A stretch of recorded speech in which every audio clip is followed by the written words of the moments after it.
Okay, so Levi, just for your knowledge, so we're going through Masechet Zevahim, and basically in Yaakov, he just takes the Agadic parts of the Gemara, and we try to develop sugyas around particularly interesting Gemaras.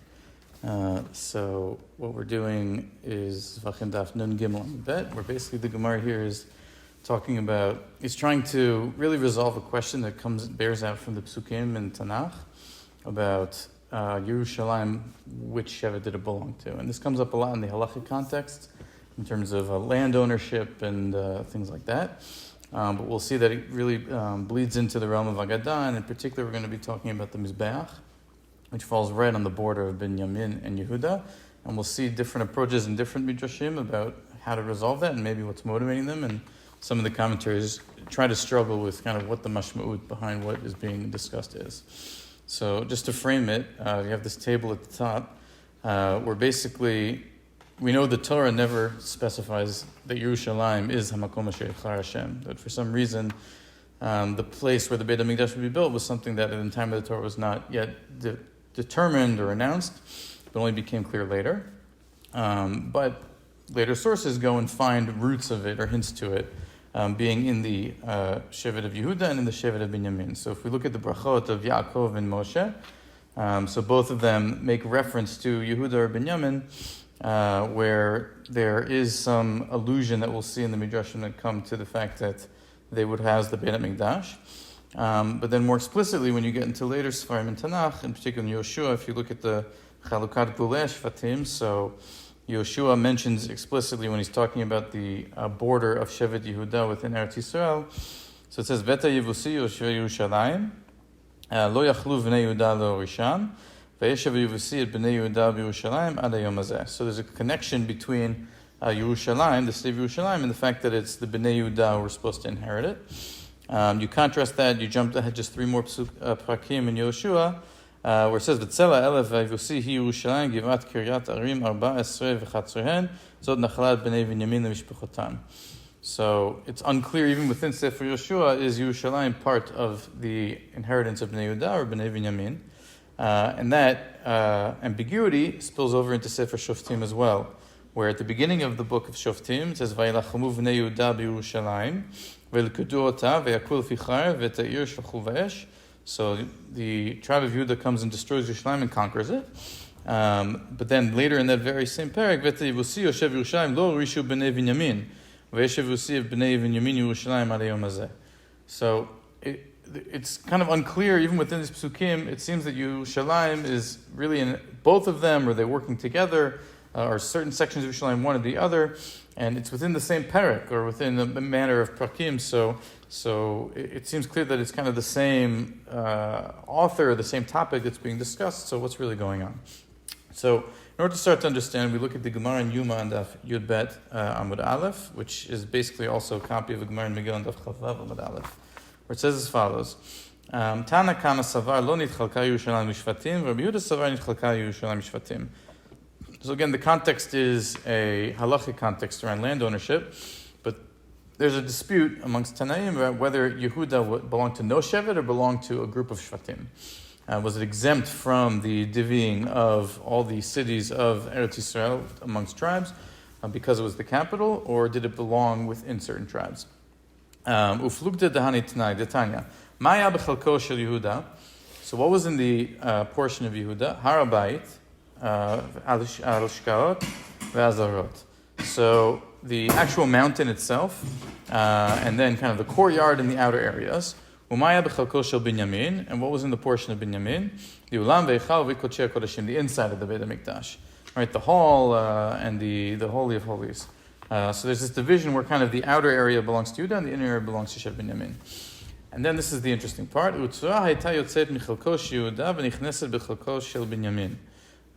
there was a strip that went out from the portion of Yehuda and went into the portion of Binyamin. So you have kind of this long kind of runway that comes out from Yehuda's section and goes into and eats away from Binyamin's section. Uva mizbeach banui, and on that strip was the altar. And So Binyamin the tzaddik, this distressed him every day. The fact that this strip went and took the altar out from his portion and gave it to Yehuda was something that caused him stress. Shneimar chofef alav kol hayom. So the bracha of chofef alav kol hayom v'in ktefav shachen, the understanding of chofef here is that it was tsar. Like all day it was bothering him that the mizbeach was in the portion of Yehuda and not in his portion. Lefichach zacha Binyamin v'nasa ushpizchan lashchina. So you have the idea of ushpizin, that he became the host of the Shechina, that's why he was zochet to have the Kodesh HaKodashim, the Aron, be in the portion of Binyamin, because he was so worked up about the fact that the altar was in the portion of Yehuda. So that's the Gemara in Yuma and Megillah. We see a similar tradition, Avod Rabbi Natan in Perek Lamed Hey, where it says, Katuv echad omer be'echad shvatecha. So discussing Hamakom Sheivchar Hashem, it says it's going to be in one of your tribes. It doesn't specify which. V'chatuv echad omer mikol shiftechem be'echad shvatecha zu shevet Yehuda v'Binyamin mikol shiftechem shekol Yisrael shutafin ba. So there seems to be in one of your tribes, but also in all of your tribes. So the resolution is that it's in both Yehuda and Binyamin, but also this larger idea that Yehuda belongs to that Yerushalayim belongs to everybody. Ma'aya b'chalko shel Yehuda harabayit v'lishkot v'azarot. Umaya b'chalko shel Binyamin ha'echav v'olam b'kodshei kodashim, which is what we saw in the Gemara previously. Uchorosh tor haya yotze v'nichnas v'aya chozer la'achorav v'alav mizbeach banui.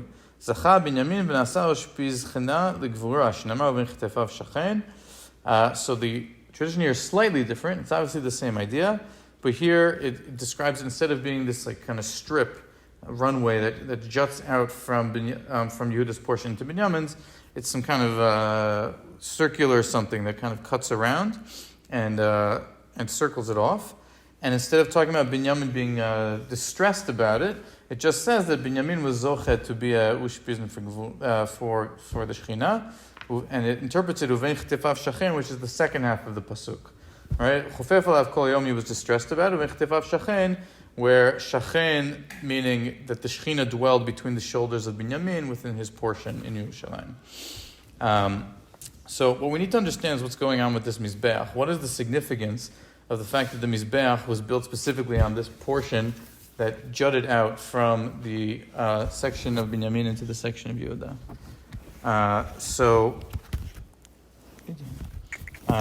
So if we look at the Midrash Tanchuma, it says as follows: Binyamin ze'evitraf. Okay, so Binyamin is a devouring wolf. This is from the brachot of Yaakov Avinu. Medaber b'korbanot. So it's talking about the fact that he's like a devouring wolf. It means that the korbanot, which were offered in Binyamin's portion, he was like a devouring wolf. He devoured the offerings. He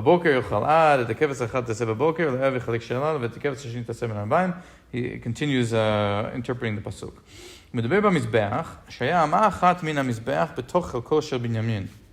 So there was one cubit, or one amah, of the mizbeach that was in Binyamin's portion. And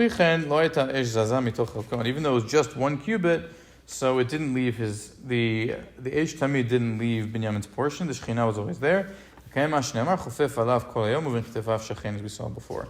So here we have the strange addition of this concept of not the mizbeach being in the portion entirely, while the portion kind of cut is taking from the portion of the other tribe, but that the mizbeach itself is divided up, and there's a single amah that comes just from the mizbeach, that comes just into Chalko Shel Binyamin. We actually see the reverse of this tradition in our Gemara in Zevahim, which is really, all this was an intro to our Gemara, which says as follows: Zevahim nun gimel bet. V'keren mizrachit dromit lo haya la yisod. The southeast corner of the mizbeach in the Beit HaMikdash did not have a base to it. My time, why did it have a base? Amar Rabbi Eliezer, lefi shelo hayta b'chalko shel toraf. Because this particular corner was not in the portion of Binyamin, it was in the portion of Yehuda. Damar of Shmuel bar Rav Yitzchak, mizbeach ochel b'chalko shel Yehuda amah. That the mizbeach, basically, there was an amah that was in the portion of Yehuda, and the rest of it was in the portion of Binyamin. Amar Rabbi Lev Bacham, Amar Rabbi Chama, bar Rabbi Chanina, v'tzua hayta yotz'a michalko shel Yehuda, v'nichnesa lechalko shel Binyamin. והיה בנימין הצדיק מצטער עליה בכל יום לנודלה, שנאמר חופף עליו כל היום, לפיכך זכה בנימין הצדיק, ונעשה ושפיזכן לקדוש ברוך הוא, שנאמר בין כתפיו שכן, which is what we saw earlier. So this is the same as the Gemara in Yuma and Megillah, except that it has this addition where it's specifically talking about the southeast corner of the Mizbeach, and that it's just that corner that was in the portion of Yehuda, while the rest of the Mizbeach was in the portion of Binyamin. So it's not that the whole Mizbeach was in Yehuda's portion, and that was what was distressing Binyamin. It's even stranger, where it was just the corner that Binyamin was not zocheh to have in his section, and that was what was causing him distress. What does it mean that the corner was missing? So if you look at the picture that I have attached here in the source sheet, so this is the Mizbeach and the Beit HaMikdash. So there was, if you look on the bottom picture, you see the Yesod is this kind of outer section that wraps around at the very bottom of the Mizbeach. So that wrapped around all the corners of the Mizbeach. But what it didn't do was that in the southeast corner, that the Yesod was missing. So B'tzada Mizrachi v'Adromi ein Yesod, right, where there's that arrow there. So that section specifically was in the portion of Yehuda, while the rest of the Mizbeach was in the portion of Binyamin. At least that's what's according to our Gemara. And that was what was causing Binyamin distress, that corner was missing. The question is so now that we've kind of refined it, so specifically what Binyamin is distressed about is that this Yesod is missing. Why is that something that was bothering him so much? Like, what is the idea behind this? That you get to the point where you remove the base from this corner to kind of show that Binyamin HaTzadik was so mitztaer about the fact that the entire... Okay, so you can say, okay, he was a tzaddik, he wants the mizbeach in his portion. Okay, very nice. Everybody wants... Like, it makes sense that he's so righteous, but is there something deeper, perhaps, that is trying to be taught by having this not be present? Sorry, Simon, I just saw that you haven't been able to hear this whole time. Sorry. Okay. Sorry. So I want to look at two answers. So the first is the answer that's given by the Maharsha. Okay, so the Maharsha says as follows. V'zeh she'amar shelo hayta ota ama שאין לה יסוד בחלקו של טורף, שהוא בנימין, שנאמר בזאב יטרף. So the fact that 1 amah's worth, or 1 cubit's worth, did not have this base, and that it was, that was in the portion of Binyamin, excuse me, did I get confused here? That it was not in the portion of Binyamin, right? It was in the portion of Yehuda, so why is that? Kevan delo nimshecha malchuto shel Shaul. So basically, it's because the kingdom of Shaul was temporary, right? It wasn't everlasting, and he was from Shevet Binyamin. Dimao tol ze'ev shu toref. So because Shaul was from Binyamin and his kingship did not last, so he is compared to a wolf which devours. Namrina besof perik kama de bava kama. There's a reference to it. Aval Yehuda shemalchut beit David nimshechet. But Yehuda, once David became the king, that kingship lasted for a long time. So Dimao tol ari, so he was compared to a lion, shu dores. Sorry, I don't think I have any more dapei mekora.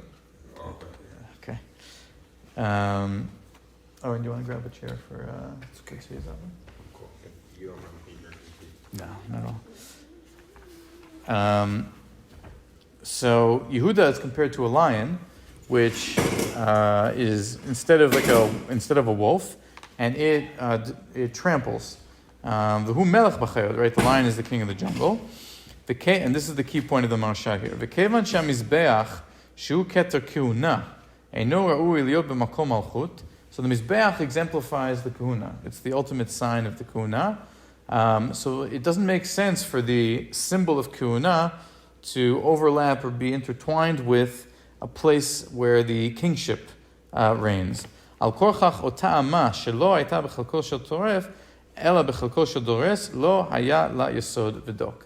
So the claim is because Shevet Binyamin wasn't a true kingship, the part of the mizbeach that was in Shevet Binyamin was in the Chalek shel Binyamin could have the full mizbeach, including the Yesod. But since there was a section of it that it was within Shevet Yehuda, that Amma, so the Yehuda was the full kingship, so that could not have a Yesod, because that would be kind of this conflict of the kingship coming and taking over and trampling the realm of the Kohanim, which is what the altar was. So, yeah. It ties to last week, how so? Yeah, separated and kind of Right, exactly. Last week we talked about that Moshe Rabbeinu, was he a king? Was he a Kohen? Was he both? Was he neither? So yes, I mean, we have that tension here as well, 100%. In contrast, I really like with the Iyun Yaakov, which is a commentary on the Ein Yaakov. I really like his approach. So if you look, it's a bit blurred, but where it says Iyun Yaakov at the beginning of the line there, so he says, "Ubinyamin lo hayab mechirato."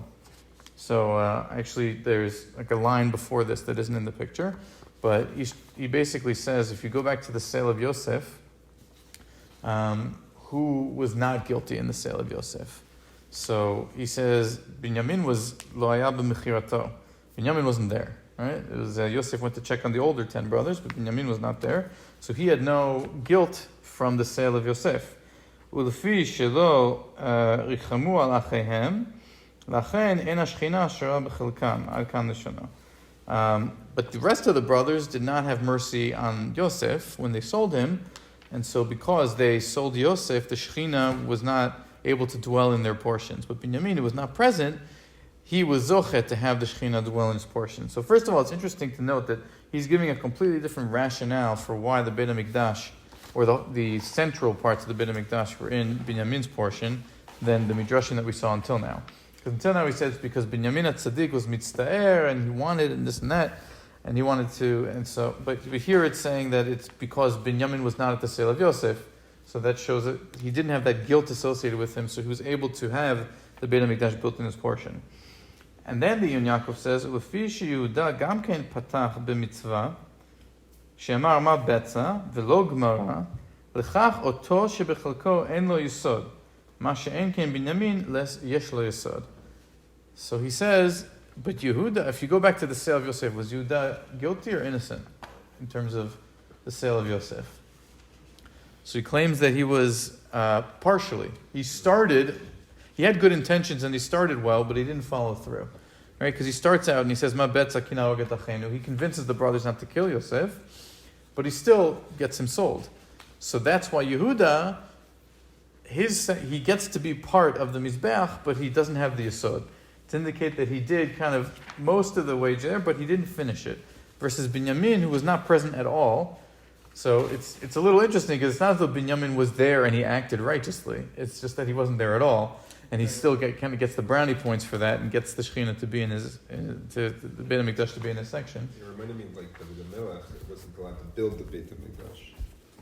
It's not like he didn't actively do things that were not against Beit HaMikdash things. He just killed people and just Asher. But I'm saying like it wasn't like evil that he killed people. He was killing people for God, and that unintended consequence was that he couldn't have the Beit HaMikdash. So the unintended consequence of Binyamin not being there was that he was able to get the Shechina of the Beit HaMikdash.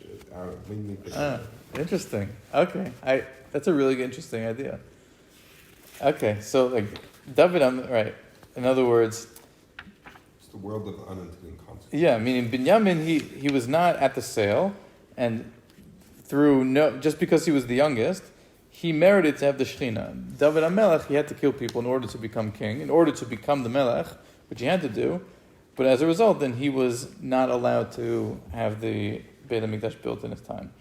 So yeah, I mean, there's I think a nice message there about how there's always consequences to things that we do, and even things that are totally outside our control sometimes kind of lead to us getting rewarded, even in the case of Binyamin, which is, it's a bit of a shocking kind of statement here. It says Binyamin, he didn't do anything particularly righteous. The fact that he wasn't being a Rasha, he was Zocha. It's kind of like the least of all, he didn't do something wrong. So. He on a reward, but there was no other option, because he was the only one that wasn't part of it. Right. So Yeah. Like kind of like you said, like couldn't give it to anyone else. Yeah. What's interesting was Reuven, right? Because Reuven, he did want to, like it's not brought up here, but like I was wondering, Reuven, he tried to trick the brothers in order to go save Yosef. It's just he wasn't able to finish it. But in general, I think that's even a bigger question with Reuven, where he's not rewarded for his attempts to save Yosef in any way. He just It's another lesson. Sometimes you never get right. I get confused. So Reuven and the Yehuda threw him in in order to not get his brothers not killed, but then Reuben tried to save him? What happened? Reuben said put him in the pit, and then with the hope that he'll get him later. Then Yehuda said, let's not kill him, and let's sell him instead. But then they couldn't sell him because he's gone already. Or no, they sold him. No, they sold They him, did sell him. Okay. but Reuben I didn't think manage that's to also save wrong. him because they ended up selling him. Right. So Reuven went back and said, "What have you done?" Because he planned to save him, right? Right. So if there's anyone that I would, if there's any of the brothers I would describe as right somebody who is patach b'mitzvah velo gemara, I would use that to describe Reuven instead of Yehuda, because Reuven, he really did that because he really intended to save his life and just wasn't able to finish it. But yeah, I guess there's something there in terms of Reuben, he's outside of Israel or he was in Israel? God He was in the Menashe. Jordan area, right? Yeah, it's Reuben, God Menashe. yeah. So he really lost. Or Ah. he chose to lose. I don't know. No, but that could be it, right? Maybe because what we're talking about here is who gets to have the Beit HaMikdash in their portion. So maybe you could say Reuven, because he was Patach Mitzvah V'lo Gemara, he in theory had the schut to host the Beit HaMikdash, but then he comes in the Torah, or his descendants, come and say, we want to stay on the other side of the Yarden, so he lost out on that opportunity because they actively chose not to be in Eretz Yisrael. Yeah. Oh, that would all make sense. Does that make sense? A plus B Makes equals C. sense. It makes kind of sense, yeah. Right, because if again all this is within this particular comment of Dion Yaakov, but assuming that the foundation behind why different tribes get allocated the way they do is based on the behavior of the ancestors, so al panav it would be difficult to understand why Reuven and Yehuda have different things, except if you have to end up saying, like maybe we just suggested, that when Reuven and Gad and they come and they say we want to stand on the side of the Yarden, so great. So now you lose out on the opportunity to host the Beit HaMikdash because of that. So very interesting. But that how much time is it? Yeah. So that explains, according to that idea, why the Yesod was missing because it was in the portion of Yehuda. We touched a little bit about like what are the messages behind this, right? Because again, you take the physical mizbeach, you're missing this base, and it's in the Mishnayot and all that that's how it was designed. But there's clearly kind of a deeper message here. So Why the base? Like, why the Yesod? yeah, that's what's like. Good question. I think what's the significance of it already? It's like it looks like it's a, what's it called? Around the bottom of a wall? No? The foundation. No. Oh, Around like the bottom part, that layer of tile. yeah. That's what it looks like. Right. And it's like, what's so significant about that? Well, if you look Like at the picture, rest of them is, it looks like unfinished. You know what I mean? right. That was the thing. With Yehuda, But was it's that like- part of the foundation the only part that went over into? Or like, that corner of the Mizbeach was in there?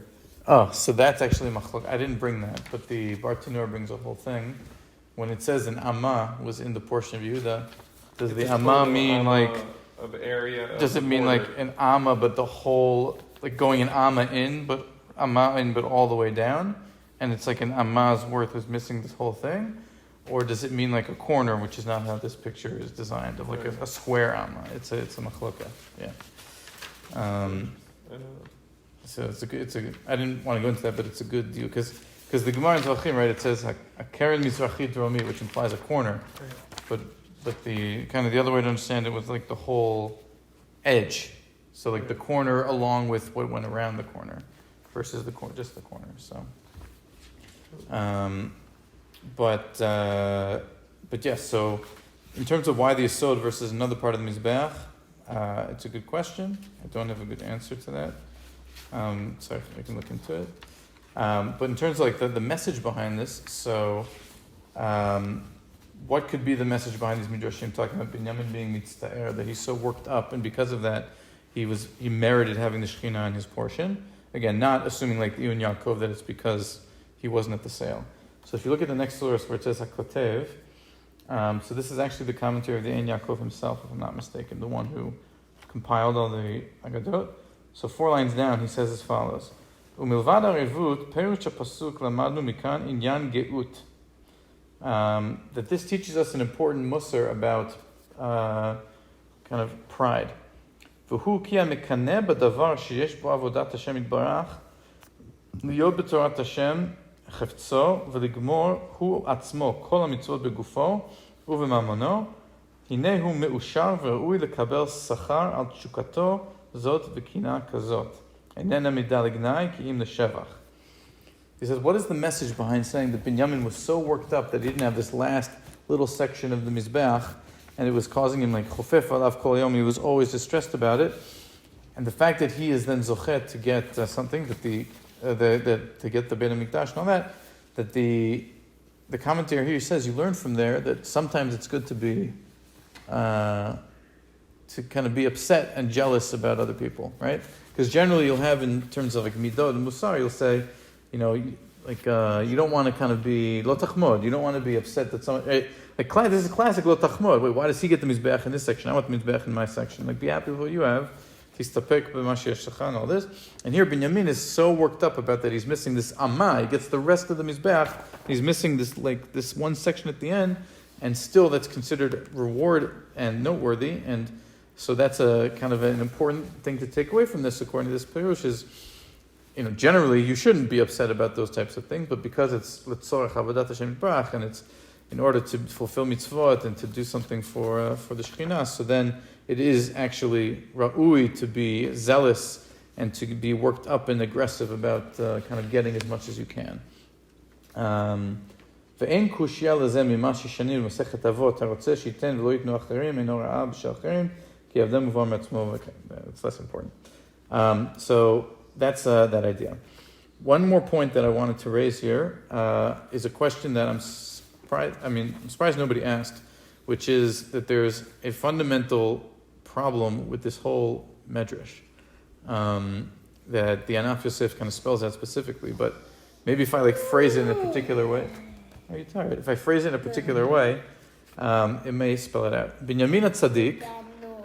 Okay, Binyamin HaTzadik, what the Gemara in Zevahim says is that he himself, the actual forefather, was worked up about the fact that the altar was in the portion, that a section of it was in the portion of Yehuda, and not in the portion of Binyamin. Because he was worked up about that, Hashem rewarded him by giving him the Beit HaMikdash in his portion. Giving him a portion. Yeah, but what's the problem with that concept, that whole idea?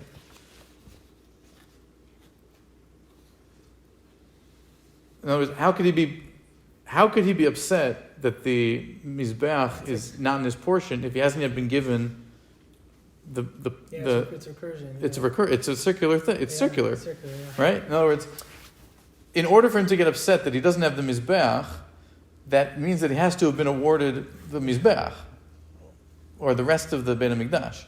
But if that's a reward for his zealousness, I thought that the Shekhinah was the Kodesh HaKodashim. Right.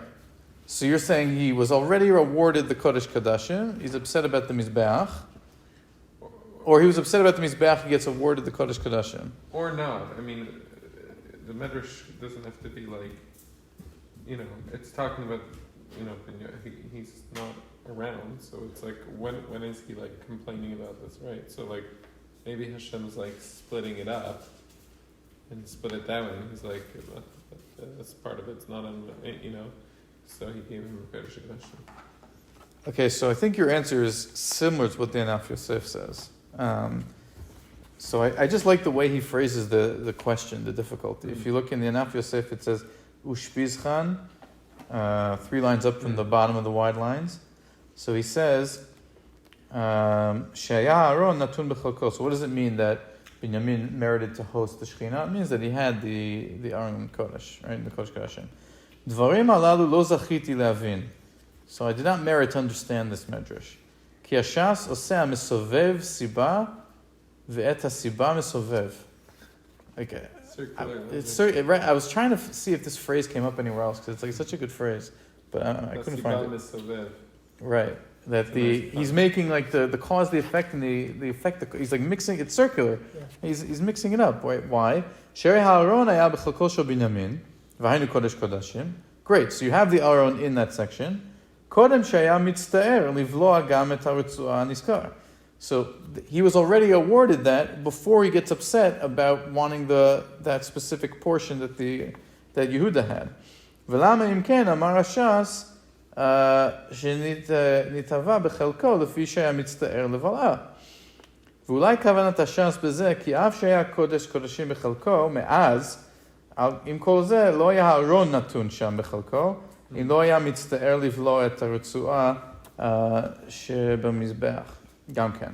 That it says maybe that he was awarded the Beit HaMikdash, the Kodesh Kodashim, but for the Aron to sin the Kodesh Kodashim, he only got that as a reward for his zealousness.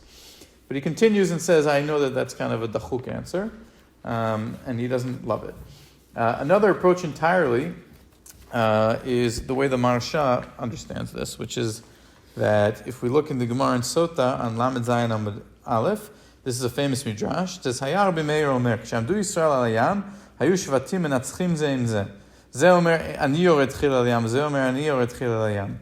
So when Bnei Yisrael are at Yam Suf and they're trapped, so the tribes are arguing who gets to go first.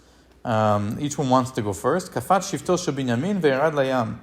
So Binyamin jumps up and jumps first. Chila. Shneimar sham Binyamin tzair rodem, al tikar rodem el arad yam. Ve'ayu sarei Yehuda rogmim otam. And then when Yehuda saw that Binyamin was jumped in first, they were stoning them. Shneimar sarei Yehuda rogmim otam. Lefikach zacha Binyamin atzadik v'nasa ushpischan lagvura. Shneimar uven ktefav shachen. Because the tribe Binyamin jumped into Yam Suf first, they merited to have this exact same phrase of ushpischan lagvura, to have the Kodesh Kodashim in their portion. Amar lo Rabbi Yehuda. Rabbi Yehuda said to Rabbi Meir, Lo kach hayamas. That's not what happened. Ella, ze omer ein ani yored chila v'layam, v'ze omer ein ani yored chila layam. They're not arguing who gets to go first. They're arguing about none of them. Like, I don't want to go first. Kafatz nachshon ben Aminadav ve'yarad layam tchila. This is the version that is a much, I think, more famous. Like Rabbi Yehuda is the one that became the psak, as it were, of this midrash. That really was the prince of Yehuda that jumped in first. Shneimar, Sevavuni kechachas Ephraim v'mirma bet Yisov Yehuda. Okay, darshans this pasuk, but basically that it was Yehuda who jumped in first, and not Binyamin that jumped in first. So underlying this tension between Rabbi Meir and Yehuda is also this idea of like who was dominant, like Yehuda and Binyamin, and the fact that they both had the Beit HaMikdash they had some claim to it, as we saw going all the way back to the Psukim in Tanakh, is like underlying this midrash as well in Sota. But the Maharsha understands from this perhaps a resolution to the problem that we had earlier. He says, right? So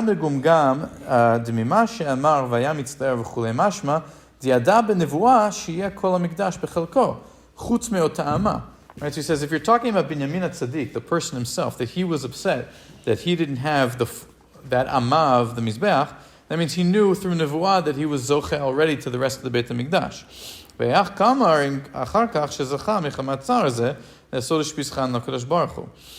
says, "Uvesota perek Chaim nichat fei deka'amar mishum sherat shifto shel Binyamin chilal hayam lefichach zacha Binyamin atzadik v'nasa ospichan da da da."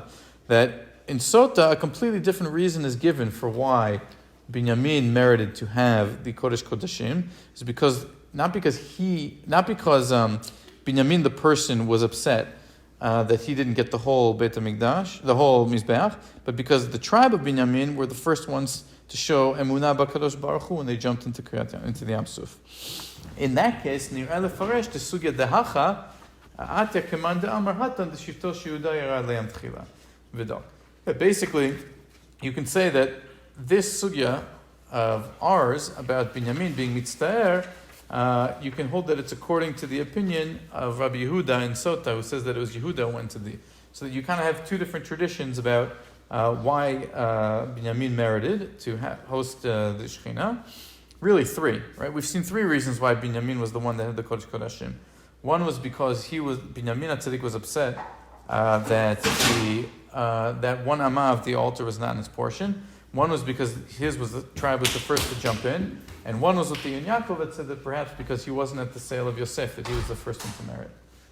So kind of when all is said and done and all the dust settles, what we find is that there was this fact that you had the Mizbeach missing a section on one of the corners, and you have this real ambiguity in the Psukim about whether Yerushalayim was in Yehuda or was in Binyamin.